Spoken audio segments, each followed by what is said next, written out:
Olá, turmas! Bem-vindos a mais uma aula de língua portuguesa. Eu sou o professor Denilson e vou acompanhar vocês neste momento.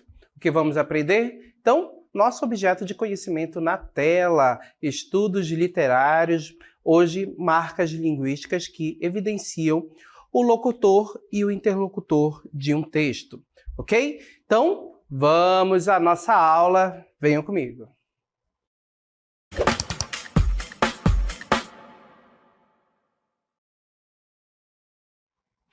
Nós temos diversas formas de utilizar a nossa língua, a língua portuguesa. A cada pessoa é reservado um modo particular de fazer uso dessa língua. Nós temos nossas preferências na escolha de palavras, temos também as nossas preferências no modo como queremos escrever e temos também diferenças na forma como escrevemos, falamos e utilizamos a nossa língua. Então percebam que por sermos seres diferentes uns dos outros, certo? Seres humanos, e também por termos as nossas particularidades, é possível, ou seja, é viável e é real o uso diferenciado dessa língua de indivíduo para indivíduo. Isso pensando em um país. Imagina a diversidade de formas que nós temos de utilizar a língua. Estamos falando aqui exatamente da variação linguística. Pensamos nela como modo diversificado, um modo particular, um modo diferente de fazer uso de uma mesma língua, ok? Então, para que nós possamos compreender bem, colocando aí o nosso texto, variação linguística. Então, a variação linguística são as diferentes formas de utilizar a mesma língua. E ela pode estar presente nos sotaques, a forma mais evidente que nós acabamos prestando mais atenção, o modo particular de falar palavras. Esse sotaque pode variar de região para região, de pessoa para pessoa. A variação linguística também pode estar presente em palavras diferentes para indicar a mesma coisa, certo? Aipim, macaxeira, mandioca. Então percebam que são palavras que nós temos na língua portuguesa que nomeiam, que se referem ao mesmo objeto, ok? E também na organização das frases, aí exatamente em um nível sintático, na forma como nós organizamos as palavras dentro das frases, orações e períodos, ok? Quando pensamos em variação linguística, voltando aqui, gente, comigo, ela não ocorre apenas na língua portuguesa, mas ela ocorre em todas as línguas naturais. Todas as línguas que o homem utiliza, que o homem fala, que o homem escreve, também você percebe diferenças no modo de uso, modos particulares que acabam gerando, que acabam fazendo surgir variadas formas de utilizar essa língua. E percebam que quando nós pensamos na variação linguística e o movimento modernista, o movimento que ocorreu aqui no Brasil no início do século XX, percebam que o modo como o cidadão brasileiro comum daquela época falava, a linguagem popular, a linguagem coloquial, ela foi levada para a literatura. E aí nós passamos a refletir neste momento aqui também sobre a variação linguística e a literatura. Atenção ao nosso texto, observem. O texto literário tem a possibilidade de expressar as variações da fala, tais como a linguagem rural, urbana, formal, informal, religiosas, escolar e etc. Então percebam que o texto literário funciona como um espelho. Ele também é a língua em atividade. Então percebo que o texto literário, ele tem a presença da língua, ele se manifesta, se realiza na língua. Então, nós podemos ter variações linguísticas presentes neles. Assim como a gente percebeu durante as nossas aulas que os nossos autores modernistas trouxeram a linguagem popular para a literatura, nós vamos analisar alguns textos desses autores evidenciando essa variação. Então já sabemos que a variação linguística é exatamente a formas diversificadas de fazer uso de uma mesma língua. Então vamos ver como a variação linguística estava presente nos textos literários produzidos pelos nossos autores modernistas da primeira fase. Lembrando que essa primeira fase, essa fase heróica, ela buscou valorizar o brasileiro, criar uma arte genuinamente brasileira por meio da valorização da linguagem, por meio do uso da linguagem. Então, vamos aos nossos textos, colocando aí para vocês. Olha só, texto Cunhantã. Vinha do Pará, chamava-se que 4 anos, escurinha, o riso gutural da raça, pia branca, nenhuma corria mais do que ela. Tinha uma cicatriz no meio da testa. Que foi isto, Siquê? Com voz de detrás da garganta, a boquinha tuíra. Minha mãe, a madrasta, estava costurando. Disse, vai ver se tem fogo. Eu soprei, não vi fogo. Aí ela se levantou e esfregou com minha cabeça na brasa. Riu, riu, riu. O erequitauá, o ventilador era coisa de roda. Quando se machucava, dizia, ai Jesus.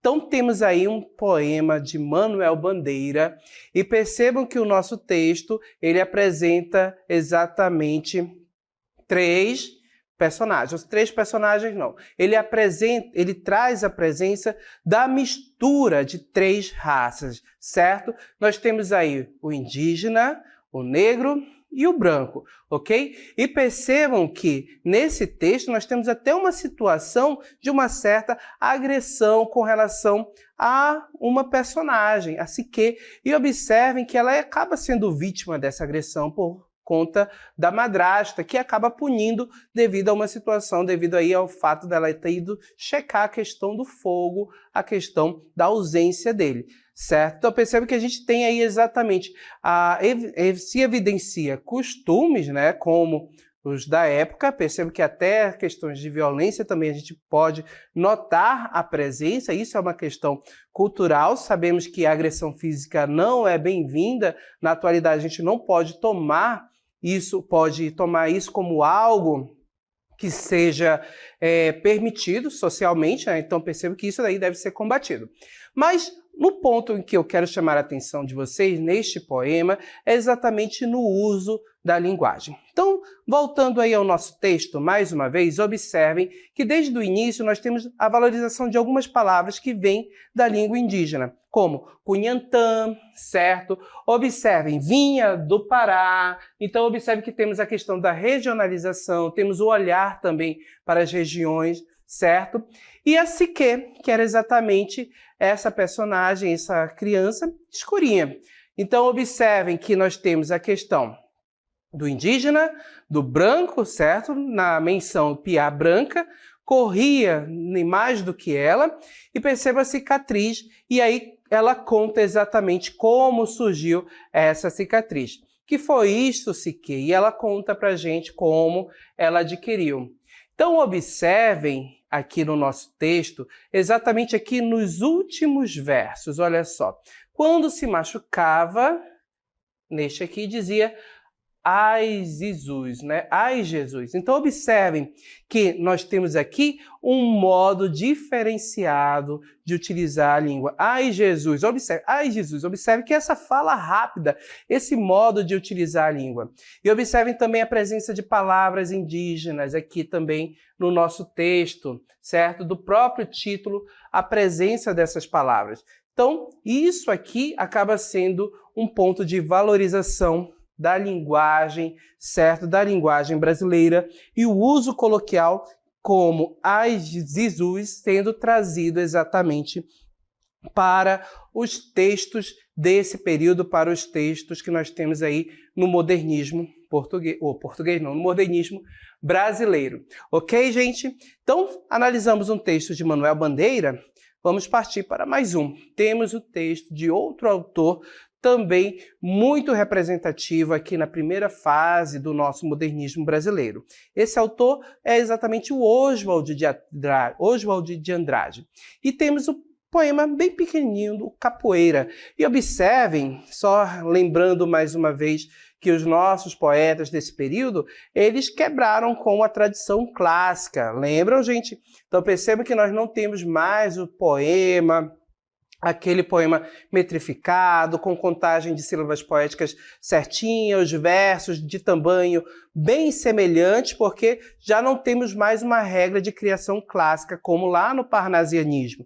Então nós vamos ter poemas que vão tender para uma linguagem mais voltada para o diálogo, com a inclusão da linguagem coloquial, e nesse poema de Oswald não é diferente, o Capoeira. Observem. Quer apanhar, soldado? O quê? Quer apanhar?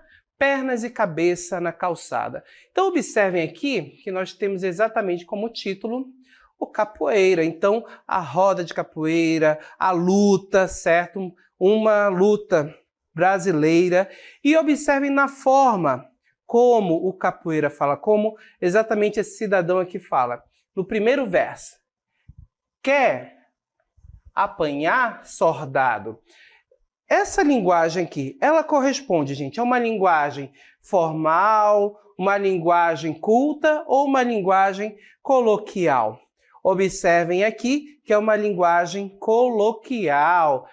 Observem a forma como o verbo foi flexionado, a palavra soldado, escrita desta forma aí, como ela é pronunciada, certo? Soldado. Então, observem, soldado, ok? E soldado.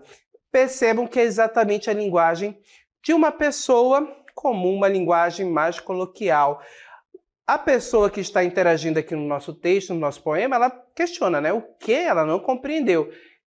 E observem que, mais uma vez, o capoeira responde. Quer apanhar? Olha aí. Observem que é a linguagem coloquial e o último verso já indicando para a gente que os personagens já estão aí em lutas, pernas e cabeças na calçada. Então observem a luta de capoeira, que envolve exatamente uma tradição, uma herança que veio lá da África e também a questão da luta com o gingado, com a música, certo? Então observe que nós temos aí nesses últimos versos, pernas e cabeças na calçada, exatamente essa ideia de que a luta aí está acontecendo, ok? Então, nestes dois poemas, a gente pôde perceber exatamente a presença dessa linguagem coloquial, na forma como os verbos são pronunciados, como as palavras são utilizadas, uma forma mais coloquial. E observem que o uso dessa linguagem coloquial foi algo intencional pelos modernistas, exatamente porque essa linguagem seria a linguagem, a fala genuinamente brasileira, língua brasileira, diferente da de Portugal, ok? Então observem que os modernistas, eles não idealizam a língua, eles não idealizam a nação como ocorreu lá no romantismo. Eles querem exatamente essa nação, essa língua genuína, fazendo parte exatamente dos textos literários, porque isso vai trazer identidade, isso vai trazer característica aos textos literários, aos textos modernistas,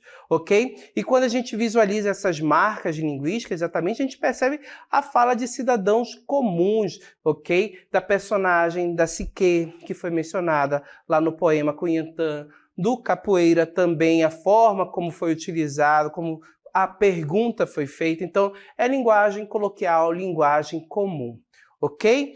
Então, vamos adiante. Agora vamos observar um texto em prosa, exatamente de Macunaíma, obra de Mário de Andrade.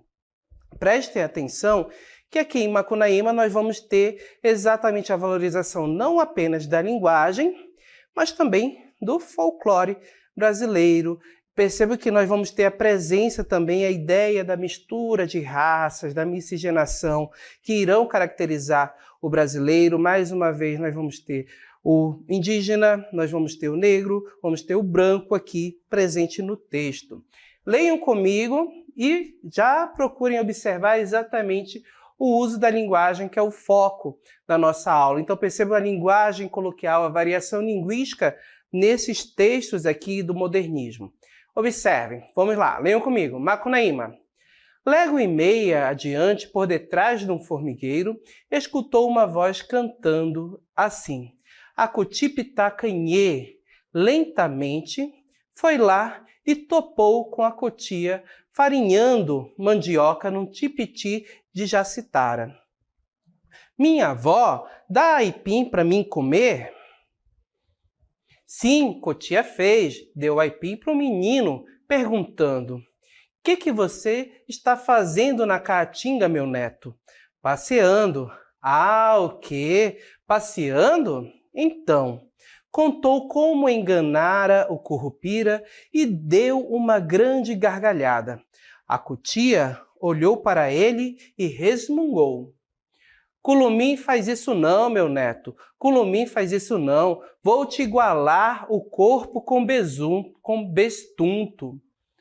Então pegou na gamela cheia de caldo envenenado de aipim e jogou a lavagem no piá.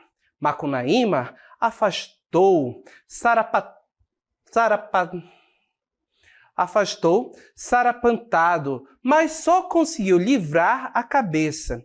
Todo o resto do corpo se molhou. O herói deu um espirro e botou o corpo. Foi desempenando, crescendo, fortificando e ficou do tamanho de um homem taludo. Porém, a cabeça não molhada ficou para sempre rombuda e com carinha enjoativa de piá. Certo, gente? Então, observe que nós temos aqui exatamente Macunaíma, personagem de Mário de Andrade, personagem que vai trazer aí exatamente a presença das raças que irão se misturar no nosso país para formar o povo brasileiro. E nessa obra, Macunaíma passa por diversas transformações da infância até a vida adulta. Então observem que nesse texto, com muito bom humor, Mário de Andrade cria um personagem que é esperto, que é um tanto malandro, certo? E um personagem também que vai evidenciar, que vai em busca e vai trazer essa caracterização do povo brasileiro, ok? Mais adiante a gente vai estudar um pouquinho mais sobre Mário de Andrade e Macunaíma, ok? Mas adiantando aqui, o que eu quero que vocês observem é exatamente o uso da linguagem. Já sabemos que a variação linguística é a forma, as diversas formas que nós podemos fazer uso da nossa língua, e no texto de Mário de Andrade, mais uma vez, a gente consegue visualizar a presença da linguagem coloquial. Então, voltando lá no início do nosso texto, aí de Macunaíma, desse trecho da obra de Mário de Andrade, observem as falas, certo? Que são colocadas aqui no nosso texto. A gente tem palavras de origem indígena, certo? Que vem do tupi. E observem como o personagem se refere a outra pessoa. Olha só, pedindo alimento. Aqui Macunaíma diz: minha avó dá aipim para mim comer? Observem, esse trecho aqui nós temos uso coloquial. Se a gente for pensar numa linguagem formal, isso daqui está fora do padrão. Está fora exatamente da forma como a gramática normativa orienta que seja feito uso da língua, certo? Então, observem que a linguagem da gramática, as regras gramaticais aqui, na fala dos personagens, acabam ficando de lado, certo? Os personagens fazem uso de uma linguagem mais coloquial. Percebam que quando a gente lembra lá de poética, certo?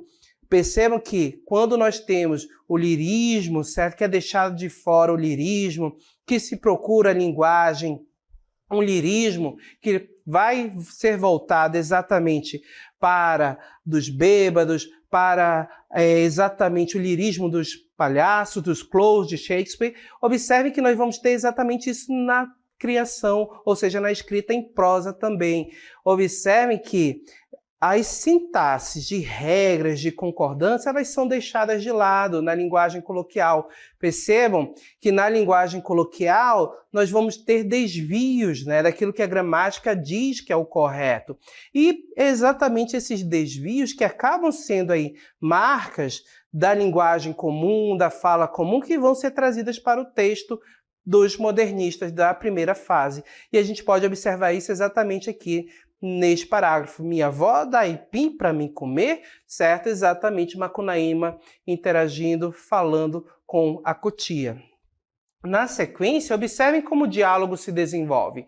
Observem, sim, Cutia fez, deu aiprim para o menino. Olha só, perguntando, o que você está fazendo na caatinga, meu neto?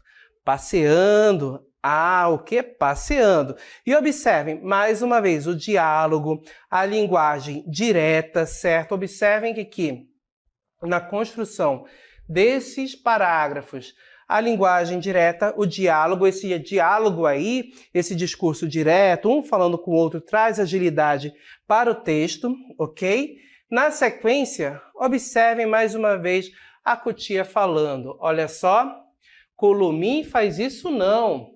Observem, curumim, certo? Curumim, palavra que tem origem ali, que a gente tem uma referência à palavra curumim, que vem da língua indígena, certo? Então, curumim faz isso não, meu neto. Curumim faz isso não, vou te igualar o corpo com bestunto. Então, observem que a todo momento nós temos a presença de uma linguagem coloquial na fala dos personagens, aqui exatamente na obra Macunaíma, de Mário de Andrade. Ok? Agora, o que eu quero que vocês observem comigo? Será que um personagem, será que essa linguagem, ela contribui para a questão da verossimilhança, para tornar a obra, vamos dizer, como algo possível de acontecer, de existir na realidade? Saibam que a linguagem pode contribuir para isso. Pode contribuir exatamente para a verossimilhança da obra, da criação literária. Mas o que é a verossimilhança? Então vamos observar o nosso texto que a gente vai compreender exatamente isso agora. Então colocando aí para vocês, olha só.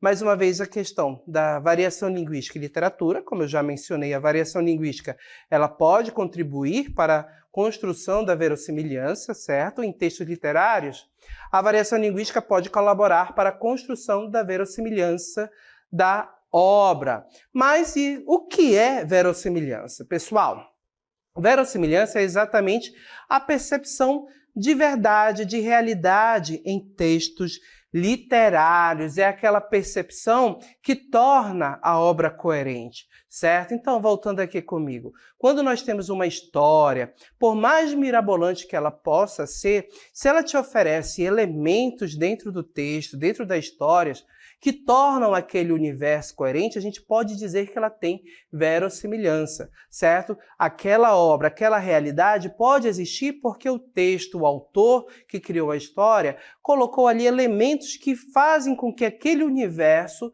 seja coerente, ok? Esse universo pode ter correspondência na realidade, no mundo em que nós vivemos ou não. Pode ser um universo completamente diferente, como a gente pode pensar em histórias do fundo do mar, certo? Em histórias de sereias, histórias em que nós temos ali um universo diferente da superfície terrestre em que nós vivemos. Percebam que é um local completamente diferente, mas o autor, na hora de escrever o seu texto, na hora de contar essa história, ele acrescenta elementos dentro do texto que explicam aquele mundo, que explicam aquele universo e que o tornam coerente e que faz com que a gente possa ter uma percepção de que aquele universo é um local que pode existir, que aquele universo ele pode existir. Então nós temos aqui essa percepção de que aquela história é uma verdade. A verossimilhança é exatamente isso.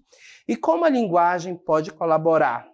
Ela colabora exatamente no ponto quando ela apresenta, na forma como ela se manifesta. Então, analisem comigo duas cenas.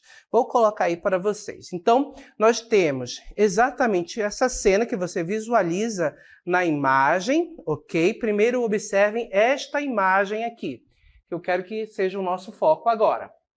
Observem que nesta imagem, pessoal, o que nós temos? Você observa um ambiente que o chão, começando pela parte inferior, certo? Observem o chão da imagem. Nós temos um chão rachado, temos no cantinho aqui, olha só, alguns cactos, certo? Você consegue observar a presença deles. Além disso, você observa dois personagens, um homem com uma roupa mais velha, certo? Com uma faca na mão, observe a aparência dele, cabelos longos. Você observa um outro homem que está em pé com uma arma na mão, ok? E observem que ele está com uma roupa diferente. Essa roupa, ela não está velha, ela é uma roupa mais arrumadinha, certo? É uma pessoa que está com um cinto, uma calça, e percebe que essas roupas dele estão, ok, em bom estado, ok? Este homem aqui, as roupas em melhor estado, certo? Do que este outro personagem aqui, ok? Observem também a presença de um animal aqui ao chão. Percebam que o animal um tanto meio acuado. E nós temos aqui uma fala. Essa fala aqui, pessoal, observem que ela seria a fala dita por este homem aqui. Ok? Senhor, por obséquio, deixe-me pelo menos um pedaço desta carne para que eu forneça alimento à minha esposa e descendentes, pois eles estão famintos. Observem que esta fala seria uma fala dita por este personagem aqui, ok? Agora, voltando não, para a próxima cena, percebam que é a mesma cena que nós já visualizamos. Já percebemos que o ambiente aí desta cena, desta imagem aqui, é um sertão, ok? E esta fala aqui, ela foi dita por este personagem. Observem. Meu senhor, pelo amor de Deus, me deixe um pedaço de carne, um taquinho ao menos, que dê um caldo para a mulher, mais os meninos. Foi para eles que eu matei, já caíram com fome. Então, gente, com relação ao que foi dito aqui, observem que eu tenho esta fala aqui anterior, certo? Observem que ele faz uso de expressões como senhor, destacando aqui para vocês, olha só, a palavra senhor, a palavra obséquio, né? Por favor, deixe-me, observem a construção do verbo, deixe-me pelo menos um pedaço de carne para que eu forneça alimento à minha esposa e descendentes. Observe as palavras que ele escolhe, esposa e descendente, pois eles estão famintos. E já na outra a gente não tem essa presença aí dessas palavras, né? Olha só, meu Senhor, pelo amor de Deus, observe a forma como ele implora, certo? Me deixe, observe essa construção, diferente do anterior, deixe-me, ele utiliza aqui, me deixe. Qual destas duas falas, gente, observando aqui, seria mais provável deste cidadão que nós destacamos, este homem com as roupas mais simples? Observem que a primeira traz exatamente um tom mais formal, ok? Um tom em que ele faz uso de exatamente de uma chamada, né, de palavras, olha só, por obséquio, deixe-me, a forma como ele constrói, a gente pode dizer que essa daqui seria uma fala muito mais formal, certo? Enquanto a segunda, a gente tem uma ideia mais de informalidade, então seria informal. Agora, analisando com relação ao nosso personagem, esse personagem, o que seria mais provável? Qual das duas formas, voltando aqui comigo, seria a mais provável, a mais possível que ele iria utilizar? Ele iria utilizar uma linguagem formal ou uma linguagem informal? Isso observando, claro, os elementos como a construção desse personagem, as roupas, o estado em que ele se apresenta no texto, ok? Esse personagem, qual das duas falas ele poderia, ou ele poderia não, ele faria uso? Qual delas seria mais coerente o uso dentro de uma história? Percebam que exatamente a segunda, a informal, porque nós vamos ter aí um personagem em situação de necessidade, um personagem que a gente tem exatamente a presença de alguém que está implorando de provavelmente uma pessoa mais humilde pela sua caracterização. Então, por ser uma pessoa mais humilde, nós temos a ideia de que essa pessoa pode não ter tido acesso aos bancos escolares, pode não ter frequentado a escola, ou se frequentou, não chegou a alcançar, ou seja, a concluir seus estudos, alcançando um grau alto aí de conhecimento a respeito da língua como vocês, ok? Então, observem que, ao passo que nós temos um personagem com uma escolaridade mais baixa, ao passo que nós temos um personagem que é caracterizado como uma pessoa mais simples, percebam que a linguagem informal sendo utilizada por ele é mais coerente, certo? Dentro de um texto literário. Então, quando nós observamos aquele trecho lá, que nós acabamos de analisar, nós temos um trecho que foi retirado da obra O 15, em que o personagem ali em situação extrema de fome, um personagem humilde, acaba por matar um dos animais de um dono de fazenda, e ele suplica para que o dono lhe deixe comer um pedaço de carne e alimentar os filhos. E a linguagem que ele utiliza é exatamente uma linguagem coloquial, uma linguagem informal suplicando. Então, observem que essa linguagem informal, ela é coerente dentro desse contexto e ela colabora exatamente para a percepção de verdade dentro da obra O 15 de Raquel de Queiroz, que nós vamos estudar um pouquinho mais, certo? Nós vamos estudar um pouquinho adiante essa obra.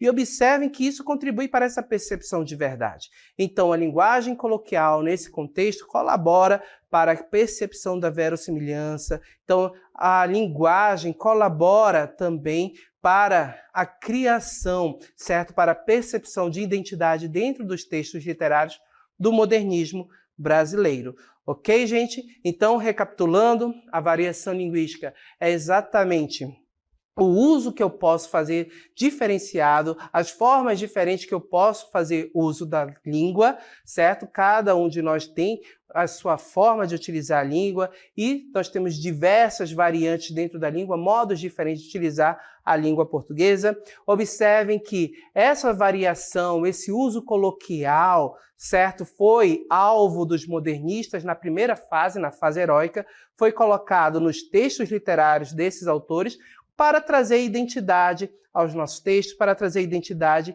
em uma produção literária genuinamente brasileira. E a gente viu durante a nossa aula que a linguagem também pode colaborar para a percepção de verossimilhança e principalmente aí com o uso exatamente da linguagem coloquial dentro dos textos, caracterizando personagens que vão se tornar coerentes dentro de um universo pelo uso dessa linguagem. Ok, gente? Então, dito isto, vamos encerrar o nosso momento, a nossa aula aqui.